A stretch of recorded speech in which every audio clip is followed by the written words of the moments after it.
এটা আমি কিটা করেছি? মায়া বলেছে অনেক চিনি দিয়ে অনেক মিষ্টি দিয়ে চা করে দিতে, একটু হইছে না।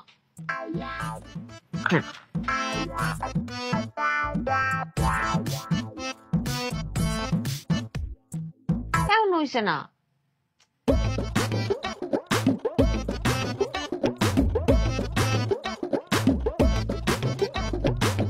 আমার মুখেই মনে সমস্যা, গর্ভবতী তো, আমার টক মিষ্টি কিচ্ছা লাগে না। আর চিনি দিলাম না, চিনির মধ্যে চা ডালাম।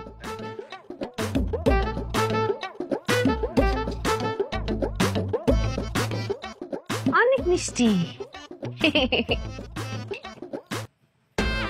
মায়া এখন খুশি হয়ে যাবে।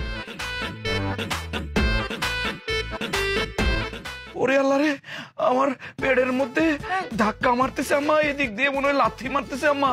আমার সামনে আবার কি রোদু নাও। বাবারে এত কষ্ট হয় কিসের জন্য বাবারে? মায়া মায়া এসে গেছি। সাঞ্চো, হ্যাঁ মায়া, একটু চেকে দেখো তো মিষ্টি হয়েছে কিনা।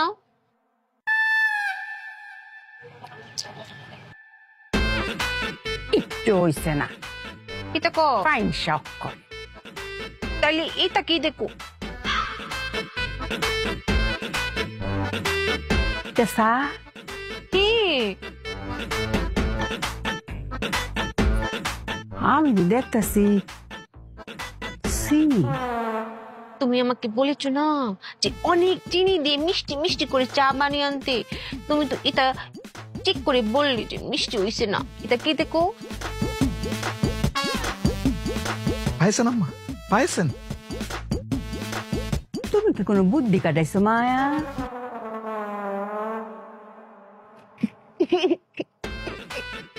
মায়া একা একা ছিলাম না, কিঞ্চিত বুদ্ধি কাটিয়েছি। মায়া না বালা অঙ্ক বুদ্ধি কাটাও না, আমি না কইছি। তাইলে তো ফেডের লাও বুদ্ধি কাটানি শুরু করে দিব।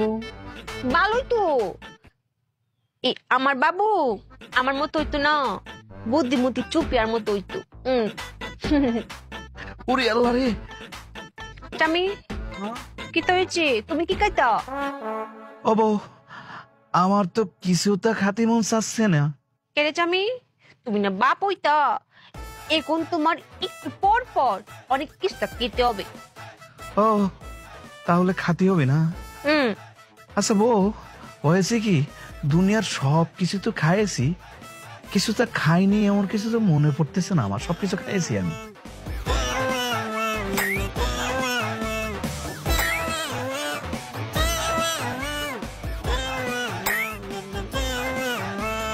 স্বামী, তোমাকে আমি রাতের বেলা এমন কিস্তা রান্না করে খাওয়ায়াম যেটা তুমি জীবনে খাইছো না। ও ঠিক আছে। মায়া মায়া কাউনের জিনিস হইব তো। মায়া, আমি তোমার মায়া না, আমার উপর তোমার বিশ্বাস আছে না? সাবধান কইলাম, খুব সাবধান অঙ্কা কাজ কাম করন লাগবো। অনেক চাপদান, অনেক চাপদান। ঠিক আছে যাই। তে যা রান্দা চড়াও খা। কাও কাও। ও মা গো, আম্মা আপনার মায়ের ঠেকান। জামাই হ্যাঁ কইসলাম সাও একটু চিনি বেশি দিত, অতখানি চিনি বেশি দেয়। দেখো কতখানি চিনি দেখাই, আমি মরতাম না। আপনার মেয়ে তো চা বানায়নি, আমার কাছে মনে হচ্ছে কি চিনির মধ্যে চা ঢেলে দিছে। বুঝতে পারিস, থাকবেন তো কিছুদিন, দেখবেন আপনার মেয়ে কি পরিমাণে ভয়ঙ্কর ব্যাককল। এরকম মেয়ে জন্ম দিয়েছেন কিরাম করে আম্মা? জামাই অত টেস মাইরো না যে, এই ব্যাককল দেওয়ানোর সময় কইলাম লগে 3 লক্ষ টাকার কসকসা নোট দিছি, এটা মনে তাহেছে। সেটার জন্যই তো রাজি হয়েছি আম্মা, তাহলে পরে কি আমার কপালে এরকম ভয়ঙ্কর ব্যাককল জোটে?